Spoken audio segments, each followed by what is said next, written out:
नमस्कार। आज दिन भर की बड़ी खबरों में आपका स्वागत है और मैं हूं आपके साथ अनुष्का।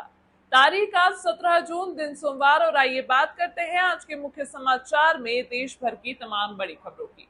डिजिटल इंडिया बिल लाने की फिराक में मोदी सरकार की। जम्मू कश्मीर में आतंक को लेकर अमित शाह ने बुलाई बैठक की। 18वीं लोकसभा का पहला सत्र बुलाने की तारीख का हुआ ऐलान की। दिल्ली में पानी की गंभीर समस्या को लेकर आप मंत्री आतिशी ने लगाए गंभीर आरोप की। और बात करेंगे राहुल गांधी ने एक बार फिर ईवीएम को लेकर उठाए सवाल की। मोदी सरकार ने नाम के साथ साथ अग्निवीर भर्ती में भी किया बड़ा बदलाव। अब 25% की जगह 60% रहेंगे परमानेंट और 4 वर्ष की जगह 7 वर्ष तक कर सकेंगे नौकरी। इन सभी बदलावों को लेकर केंद्रीय रक्षा मंत्री राजनाथ सिंह 23 जून को ऑफिशियल तौर पर कर सकते हैं घोषणा। राहुल गांधी वायनाड सीट छोड़ेंगे या रायबरेली, आज होगा फैसला। वहीं अटकलें लगाई जा रही है कि जिस सीट को राहुल छोड़ेंगे वहां से बहन प्रियंका गांधी को मैदान में उतारा जा सकता है। तमिलनाडु के मुख्यमंत्री एमके स्टालिन ने केंद्र में गठबंधन की सरकार पर उठाए सवाल। कहा, चंद्रबाबू नायडू और नीतीश के चलते ही नरेंद्र मोदी केंद्र में प्रधानमंत्री बने। इसी बयान पर बंगाल बीजेपी अध्यक्ष का पलटवार। कहा, साल 2029 तक प्रधानमंत्री रहेंगे नरेंद्र मोदी।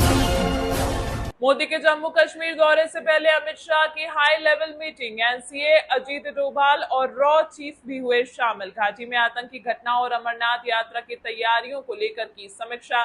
साथ ही कहा, आतंकवाद को कुचले, मददगारों को भी ना बख्शे। अमरनाथ यात्रा रूट पर कड़ी सुरक्षा हो।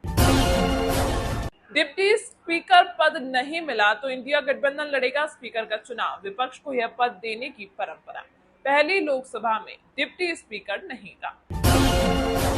18वीं लोकसभा का पहला सत्र 24 जून से शुरू। यह सत्र 9 दिन तक चलेगा। 26 जून से लोकसभा स्पीकर के चुनाव की प्रक्रिया होगी शुरू।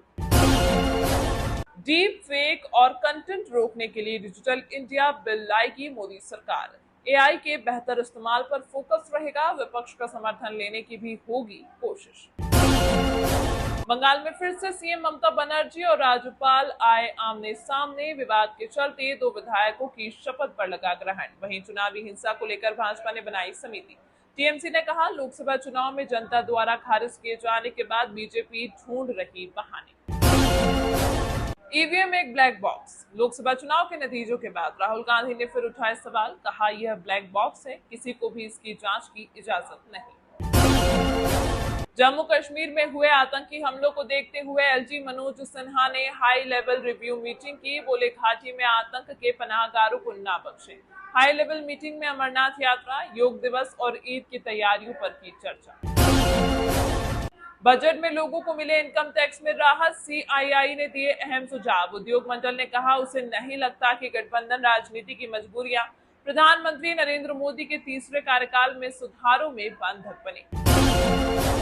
लोकसभा स्पीकर पद पर पहला अधिकार सत्तारूढ़ दल का है। जदयू ने इंडी गठबंधन पर साधा निशाना। केसी त्यागी ने कहा, लोकसभा स्पीकर का पद सदन का सबसे गरिमापूर्ण पद होता है। NEET paper leak. ईओयू ने 9 कैंडिडेट्स को भेजा नोटिस। पेरेंट्स से भी पूछताछ होगी। सॉल्वर गैंग के पास इनके रोल कोड मिले। महाराष्ट्र में महाविकास अघाड़ी एक साथ लड़ेगी विधानसभा चुनाव। शिवसेना नेता उद्धव ठाकरे ने किया ऐलान। वहीं एनसीपी प्रमुख शरद पवार बोले, जो पार्टी छोड़कर गए उन्हें वापस नहीं लेंगे। दिल्ली जल संकट को लेकर मंत्री आतिशी की पुलिस कमिश्नर को चिट्ठी। लिखा, 15 दिन पानी की पाइपलाइनों की सुरक्षा करें, इनमें गड़बड़ हुई तो किल्लत और बढ़ेगी। अगर टीडीपी को नहीं मिला लोकसभा स्पीकर का पद तो इंडिया गठबंधन देगा उन्हें समर्थन, बोले संजय राउत। कहा, इस बार स्थिति 2014 और 19 जैसी नहीं, सरकार स्थिर नहीं है। मध्य प्रदेश राजस्थान में प्री मानसून एक्टिविटी। वहीं गुजरात में मानसून रुका। एमपी में 3 दिन बाद पहुंचेगा। नॉर्थ ईस्ट में बारिश का रेड अलर्ट। वाराणसी में हीट वेव से विदेशी टूरिस्ट सहित 3 की मौत।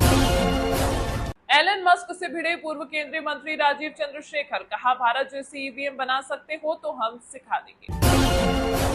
बागियों को वापस लेने का सवाल ही नहीं उठता। पार्टी छोड़ने वाले नेताओं को उद्धव और शरद की 2 टोक। लोकसभा चुनाव में बेहतर प्रदर्शन किया, जिसके बाद से अटकलें लगाई जा रही हैं कि प्रतिद्वंदी गुटों के कुछ नेता वापस लौटना चाहते हैं। श्री कृष्ण जिस मिट्टी में खेले उसका सालाना कारोबार 108 करोड़। 3000 रुपए किलो तक बिक रही रज ब्रजवासी बोले बेचने वालों को शर्म आनी चाहिए। गंगा दशहरा पर गंगा स्नान के लिए देश भर से पहुंचे सैलानी, धर्मनगरी हरिद्वार और रुड़की हो गया जाम। केंद्र हस्तक्षेप नहीं करेगा तो स्थिति नहीं सुधरेगी, दिल्ली में जल संकट पर बोले आतिशी। कहा भाजपा को हरियाणा में अपनी सरकार से बात करनी चाहिए और उन्हें दिल्ली को और पानी दिलाने को कहना चाहिए। अयोध्या में आ रहा देश का सबसे लंबा धनुष और बाण होगा स्थापित। धनुष की लंबाई 33 फीट और वजन 3400 किलो। वहीं धनुष के साथ 4000 किलो का गदा भी पहुंचा।